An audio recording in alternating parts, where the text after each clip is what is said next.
Okay.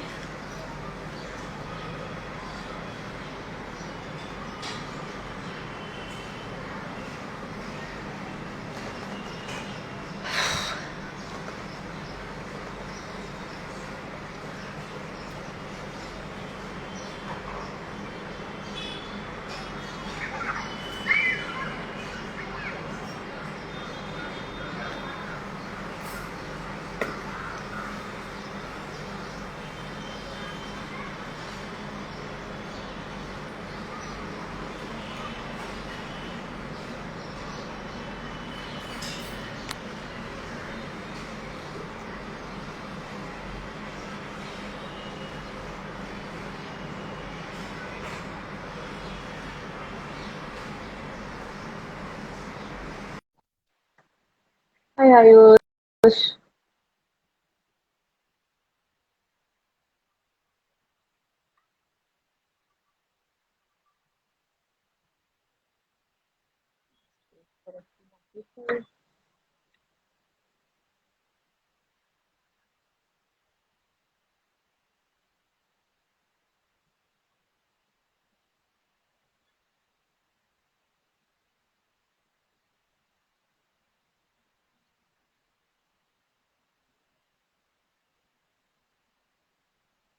Okay, so we'll be starting in about 2 minutes. Um, Once we have a couple of people.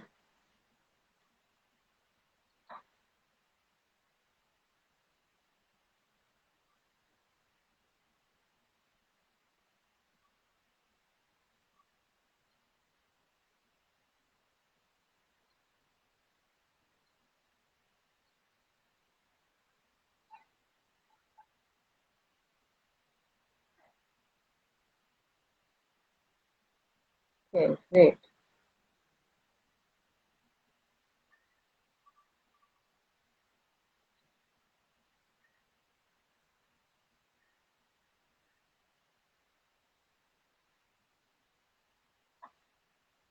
Hi Priyanka.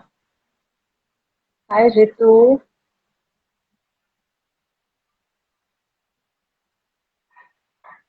Okay, we should wait a couple minutes.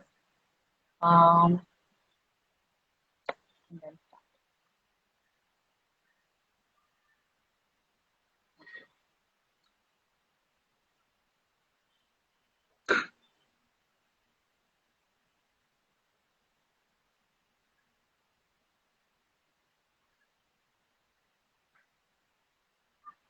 Okay. I guess we'll start now. So I'm really delighted to have the second session of Beyond the Blue Chats this evening. Thank you so much for joining me. This evening, I have an amazing person with me. The more I read about her and the more I learned about her, I was absolutely in awe of the work that she's doing. It's really quite superb. My guest this evening is Akshayee Shetty. Akshayee is the founding director of a non-profit called Ayathi Trust, which is based in Bangalore. What they do is that they ensure financial and livelihood independence to autistic people by tailoring customized cognitive and creative arts-centric programs. That sounds quite interesting and it sounds quite complex, but Akshay is going to demystify that for us. She is an educator and an artist who is passionate about the triptych principles, creative learning, collaborative practices, and exclusive or inclusive environments. Akshay is mostly intrigued about the significance of the arts, experiences, and relationships with respect to learning that lead to an overall development in autism, thus breaking the myth that autism cannot be trained to reach its potential. She is also extremely passionate about deciphering the nuances of art practices and pedagogical philosophies that will disrupt the systems of public/slash social policies in India and build a more friendly and unique solution providing space for autism. So I'm going to invite Akshayee to join us. And Okay, Akshayee, you should be live soon. I hope this works. Yay! Here you are. Great. Hi. Welcome. I'm glad we got it to work. Yes. Yes. And thank you. Thank you so much for joining me this evening. More than happy. My pleasure. Thank you very much for inviting me. Yes. So, Akshay, this sounds extremely fabulous and extremely accomplished, what you've done. And also, I have to admit, a little bit complex. But I'm hoping that in the next half an hour or so, you will kind of demystify it for us and tell us a little bit more. So, to start with, can you just tell me about Sense Kaleidoscope and describe a day there? What is it all about? Because I was reading about it, and it sounded like such an amazing place. So tell me all about it. It sounds really amazing. Sure. Sense Kaleidoscopes is an academy for autism and Asperger's, or people with autism and Asperger's syndrome. The academy is split into two platforms. One is an academic platform, which we understand very easily from grade 1 to grade 10, which works on building cognitive skills. And the other Okay. platform essentially is an art school where we are professionally training them to become artists. So that's a Okay. professional program, which goes head to head with any other art school program. The only difference being that we have an autism specific curricula, which essentially means that we have designed a curriculum that will address their needs, and hence whatever we are trying to teach is suited for them in the way that they can access it more easily. Okay. Okay. That sounds fascinating. So how did the idea of this come about? Because I know a lot of people have tried to create a curriculum that is designed for special needs kids. There we have NIOS, we've got we've in Maharashtra we've got Pratham, we've got a lot of kind of different kind of curricula designed for specifically for people with special needs, but this is autism specific, which I thought was amazing. So how did the whole idea start about? And you've also said that your curriculum is a mix of CBSE and NIOS. And what I really liked is that you said you didn't want to reinvent the wheel, but you wanted to redesign the wheel. So tell me a little bit more about the curriculum. So in the academic space, the curriculum is designed primarily, and like I said, I didn't reinvent the wheel, which what I meant by that was when you say a child who has to have certain cognitive skills as per grade 1, 2, 3, 4, 5, I think we understand what the checklist is. We understand Right, that there is a set of subjects. We understand what the objectives are in those subjects and what that child needs to develop, right? So the right. intention was not to actually redevise that. What Okay, I understood when I came to India, because my practice started in Scotland, that's where I also worked very extensively with autism, and I trained to kind of understand uh, how things have to be designed to meet their needs, to specifically address what they need. right, And I realized over here that I was meeting a lot of boys from the ages of 10, 11, 12, whose cognition was kind of stuck between the ages of 6 and 7. And every time they were going through assessments, they were being pushed back saying, hey, no, they can do only grade 1, grade 2 stuff. So we restart from there. That's a right. long journey. Somebody who's 12 years old and you're going to start him off from grade 1, I mean, that's a bit scary if you ask me. And I Yes, started of course it wondering, is. Yes, yeah, and I was wondering, why is it that the kids in India are having such a huge gap, which is something I didn't see in Scotland. So clearly they were doing something different from what we are doing. Now, the right, different thing right. was the design of the environment, number one, in which they were teaching, the use of technology, number two, and number three, the way they devised the content that wants to be taught. And that's Right, exactly what we are doing. We have taken the content and we have given that content a certain structure, a certain okay, way, or a certain flow, And we are very tightly reiterating that this has to be done, this has to be done in a certain flow. And that's how that subject matter gets taken. We also focus on experiential learning. We know that kids on the Okay. spectrum with their sensory processing disorder, which many people see as a minus, but to be very honest, it can be the biggest plus in experiential learning Okay. environments.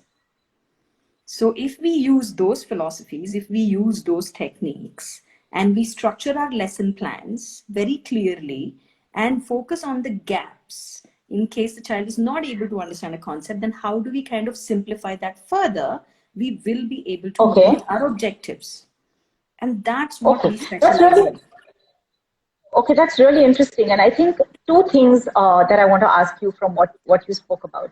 The first thing that I want to ask you is when you said that you changed the structure of the curriculum and you kind of redesign it to suit the needs of kids on the spectrum. So I'll tell you, my son Veer is currently doing NIOS, and let me tell you, we are struggling.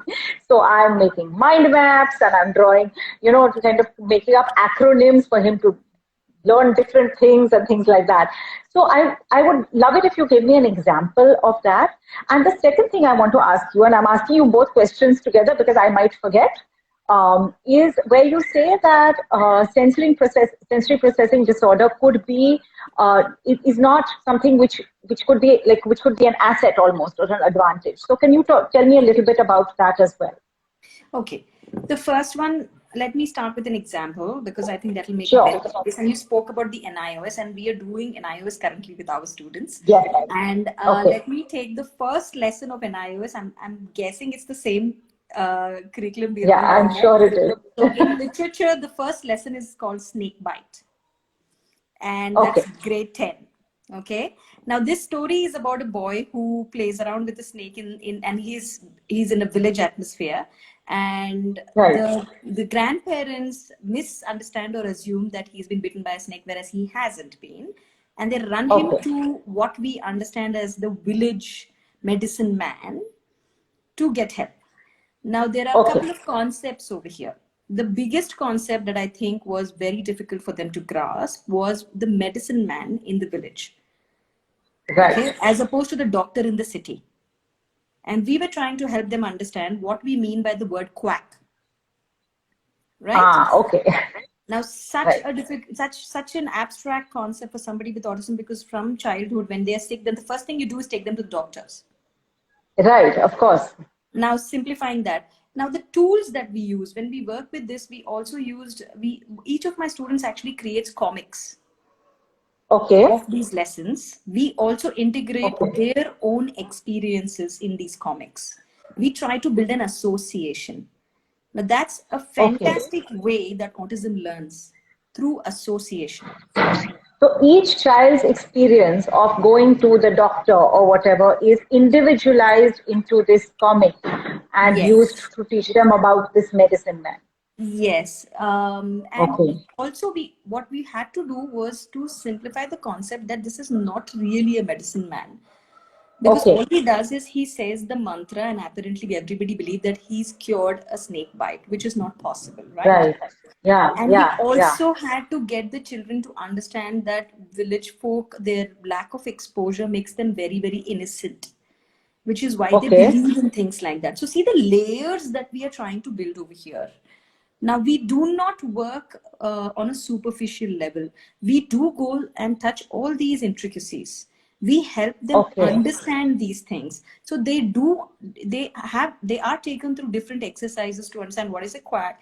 They have to go through exercises to understand what is life in a village as opposed to a city. What are the advantages of exposure, like we are talking? And each of these small bits, which create holistic comprehension as we understand, which is what education is about at the end of the day, is covered That's true. through those gap assignments. And through a lot of discussions, we do a lot of role plays. So we have a lot of fun. We use theater where then everybody plays that part. Okay. And we talk about how, I think also an amazing thing that happens in my setup is because there are kids on the spectrum, and they are so unique in their own ways. Yes. You will see, Absolutely. yeah, you will see one student saying, hey, I'm getting this, but he's not. So he's like Right. the village guy. He needs more exposure. That's You true. know? It's really amazing what things they come up with. Yeah, Yes. So I that's think true. we have worked with these things. I mean, there's obviously a lot of work. We take 1 month for one lesson.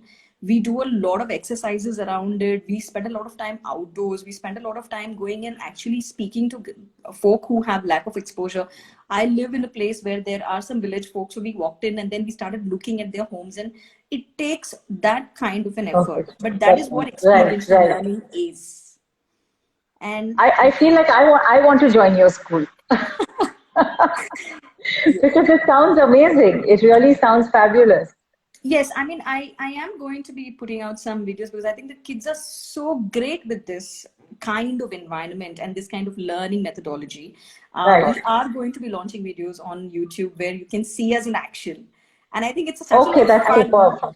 watching the kids, do these things and Right. talk about these things, which I think can be such a great learning for a lot of parents who are trying to help their kids. Absolutely.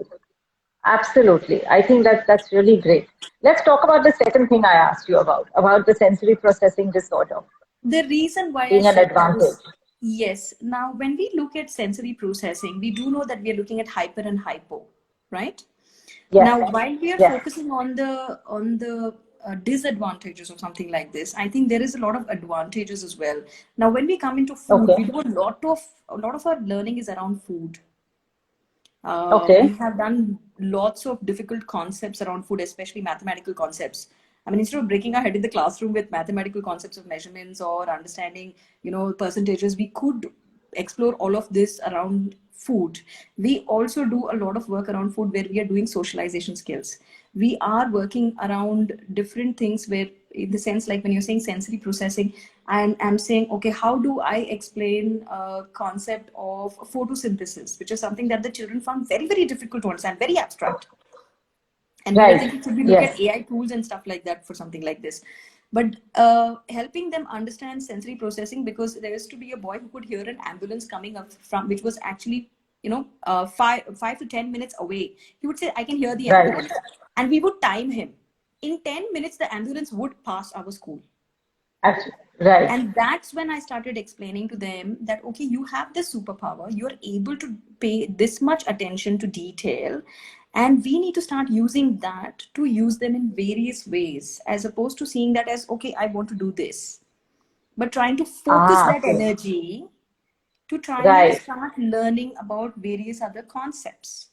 And that is something that we are Right. experimenting with in this space. We do a lot of tactile work, we do a lot of auditory work. We are using such a lot of visual stimulants in our lesson plans, which is extremely rich with colors and forms and shapes. And we also are an art school, so we have that advantage. We kind of bring that in. When we did landforms, we started working where they started doing volcanoes and they started building the entire landscape with their Wow. hands.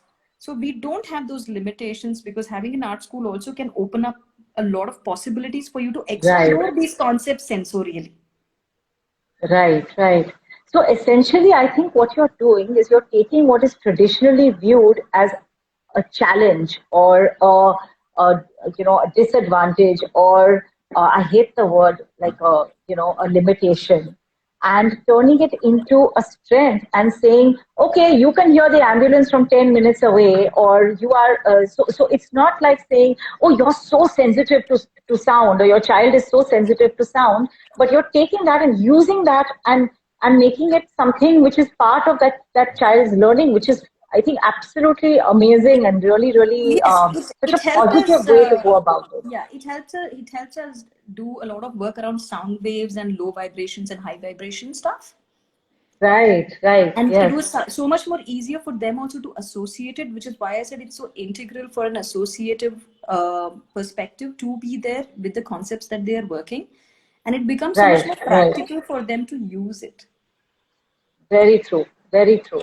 And I think so again this whole approach of it being so much so positive. And I remember when we were talking earlier, you had said, "Is that your dog?" Yes, so sorry. That's fine. No, no problem. Um, I remember you saying that the experience in India, I mean, you're trying to change it, but the experience is so different from what it was in Scotland where you studied. So can you tell me a little bit about that and how it was different? And are you really, I mean, I'm hoping that there are little blips of change that you can see somewhere in India. Are you seeing those as well? I think with regards to diagnosis, I see a huge shift. I'm really proud of the work that's happening over there because I think initially there was such a huge struggle even in identification. Right. I Yes. think early intervention space is doing amazing work over here. There's no doubt about it. I think the gaps are in the primary, secondary, and higher education. Unfortunately, we have Very not true. made the breakthrough there, and we do not have a process in place. Whereas I think the very differentiating factor, if you ask me, is the process. They have a very Yes. clear, structured process over there. They also, I think, invest a lot in the children. The classrooms are smaller. The resources are quite a bit that are at their access. So I guess those are the differentiating factors that I see that we need to work on. What about the attitudes? Because I think while we may, I firmly believe that we will get there in terms of having the infrastructure and stuff like that. And I can see already from the time my son Veer was diagnosed to now. At that time, there was probably one development center in all of Mumbai. Already now I can see there are about five or six. And I think this is growing. I'm hearing of centers coming up in far-flung areas across the country. But what about the attitudinal shift? Do you see what is the difference that you see where you studied in Scotland or any part of the other parts of the world and here? What is the attitude towards people on the I spectrum, and I how does this need to change? I think I will answer this from the experiences of my students because it's essentially their Sure. voice. I'm their voice, or at least I would hope to be their voice. Um, what I have learned from them about the attitudes is that they have gone through some really extreme bullying, and they Yeah. also have sensed members of their own family or people who they consider near and dear judging them for having autism. And Right. that, because we do a lot of like I told you, a lot of our education is opened up and we talk about our personal experiences, so a lot of that kind of comes in on a day on day basis. So I listen to them in and out, and I think that definitely a lot of work needs to go in on that front. But also the stigma that is attached to autism in India needs a lot more Very work. true. Needs a lot more work. Yeah. Yeah. Absolutely. And what can we do about that? How do we go about changing that? What is it that I mean, I know you are making a huge kind of dent in this whole system, but what else can we do to change that? I think, like I always tell my kids when they came to me, then it was like, I have a problem and it's autism. Okay. I have shifted that now to, I have autism and it's my superpower. And I can do whatever I want. I think I want to Right, empower my kids and I want them to go out, which is what I've seen happening in Scotland, in England, in right, Canada. I met so many of these wonderful autistic individuals who have gone out and they have, not seen it as a stigma or not associated as it's something wrong. And I keep saying that to absolutely. everybody. I say, please don't do that. I mean, it does not help anybody. It's already there. Right, Okay. right, And we have two right, choices. We can either help it or we can harm it. And that, I think, is how right. we should have perceiving it. Very true. So you've repeatedly talked about giving autistic individuals dignity, and I totally agree with you. I think that is something which is so important, especially in a country like ours, where parents, very well-meaning and with full love and caring for their children, what tends to happen is they tend to treat even adults on the spectrum um, as children. And I think this is something which comes across in so many ways, whether it is in popular culture, like you look at a character like Priyanka Chopra's character in Barfi, where she's a grown woman on the spectrum, but she's wearing these frocks, with these bows and things like that. No girl dresses like that, right? I mean, no young girl dresses like that. Or whether it is speaking up for them, whether even if they are verbal or if they're not verbal. It's doing things and making sure that they kind of step in and scaffold to the extent where that person who's on the spectrum is not even, I mean, before they can even make a move to do something for themselves, here is the parent, again, with full good intention, stepping in and doing stuff for them. So tell me why you feel dignity is so important, and to all the parents who are listening to this, how do you ensure that you give your child on the spectrum a life of dignity? Well, number one, I don't know. Dignity is not about importance or significance in my head. Dignity is my right. It's my right. Right. So the minute you take that away from me, no matter what, it's not okay. And Right. I understand completely the parents, because obviously they are trying to help. They're scared. It's mostly driven by fear.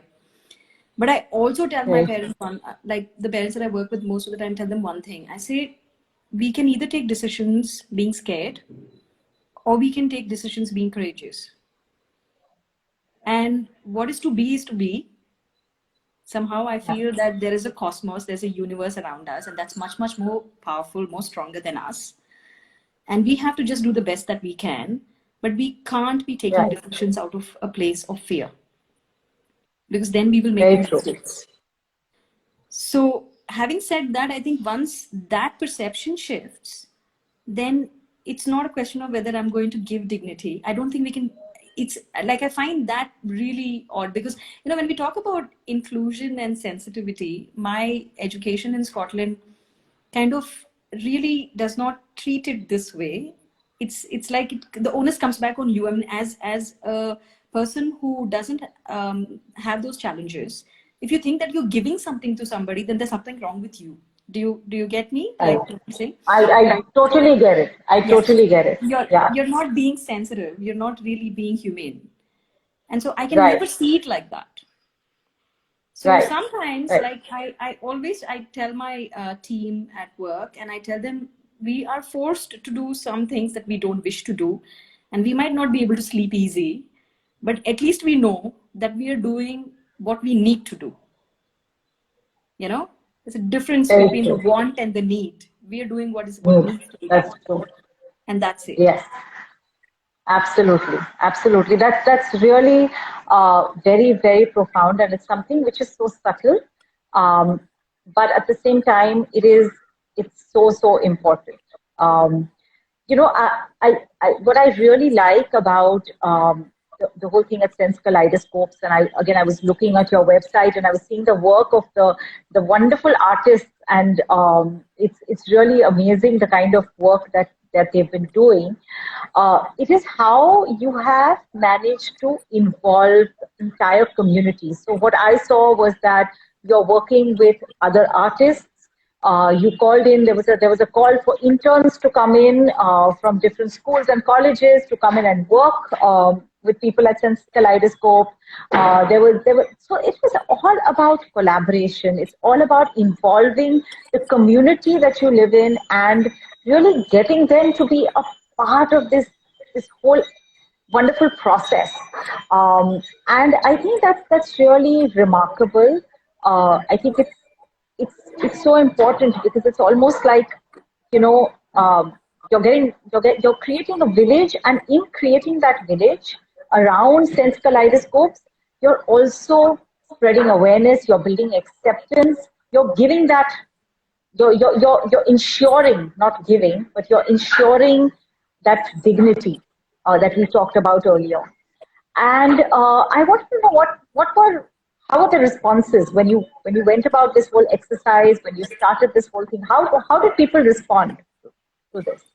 Well, when we started, considering that we were an art school, I don't think arts is taken very seriously in India, unfortunately. So there was a bias against it. But when last year we were called to Paris, and we were the first, I think, set of autistic individuals going out with our work to Paris, and we went to Binale, Right. and we had most of our works all out there. And my students were in front of cameras and doing interviews. I think that kind of completely shook this myth. And with regards to the community thing, you know, I want to involve more and more people. I want to make it as big as it can, because one thing that I constantly hear from my kids is, we want to make friends, we want to make friends, we want to, and they're so good with people. It's unbelievable that nobody knows this as much, and everybody talks about how they're aggressive, and I get so upset. I keep saying it's not aggression, it's being reactive. If that happened with you, you would do the same thing. Right. Even being a Right. neurotypical, trust me. So, you know, for me, it became so important to start involving more and more people and building this village. And now we are looking to build this community with them, because I'm so scared of the isolation that and what it can do. You know, and True. sometimes we don't kind of consciously see it, but when we talk about a good mental health state, we don't understand that we ourselves as individuals actually create a huge network around us to maintain that. And when we start True. isolating Very ourselves, true. we lose it. But Which is in what happened India, during the pandemic, right? We yes, lost that network, and that's why there was yes, so much anxiety and mental health issues happening correct, to correct. even neurotypical individuals. Correct, but we forget that our kids on the spectrum deal with that whether there is a pandemic or there isn't, because Very they're true. always isolated and they're always within a very tight circular framework. It's the parents, the siblings, maybe a slight extension, and that's it. That's not enough. That's not Yeah. enough. And then we start wondering why our kids are starting to feel more anxious or have depression or have bipolar. I mean, I've seen so many of the young adults battling so many of these problems. And I think that it's because we haven't grown that for them. And we True. need to do that. True. Thank you, Akshay. I mean, it's been such an amazing chat with you. There's so many takeaways. Before we end, I just one last question. What is it that you kind of, if you had a utopian kind of scenario, what is it that you would hope for your kids? And I love that you call them your kids. You know, so what is it that you hope for your kids, for society, for Sense Kaleidoscopes? What is it that's your kind of ideal wish? I think we're working on it, and every day I tell the kids, because I believe that some of my kids have the ability to, you know, bless you and give you what you want. So we talk about it, and we want to build this community space where they can live, because they've started building such strong friendships. I mean, believe it or not, in the pandemic, my kids were chatting with each other, doing video calls and phone calls and keeping in touch. And then I started involving the parents, and I said, hey, we need to make sure that this goes on, whether we are there or not. Right. We want to build an artist collective, which is centered Okay. around autism and Asperger's. And this artist village essentially is going to comprise of workspaces, educational spaces, living spaces, dwelling units for them for the rest of your life. So it's a holistic 360 that we actually want Right. to Right. come. Right. Well, I hope that your dreams come true. Thank you so much for talking with us. I learned so much today. It's really so many takeaways. So thank you very much. And I loved what you said about dignity. I loved what you said about creating a village. And thank you. Please keep doing the amazing work that you're Thank doing. you. And Thank like you. I said, I would love to come to your school. I wish I was a student again and I could come and be in the school, because it sounds absolutely amazing. So thank you Well, so you're much for taking out the always time and welcome. speaking You're with me. always welcome to visit us whenever you're here. You must. Thank you. No, Thank you thank you so for much. having me. Thank you. Thank you. Thank you. Bye bye. Okay. Bye. Bye bye.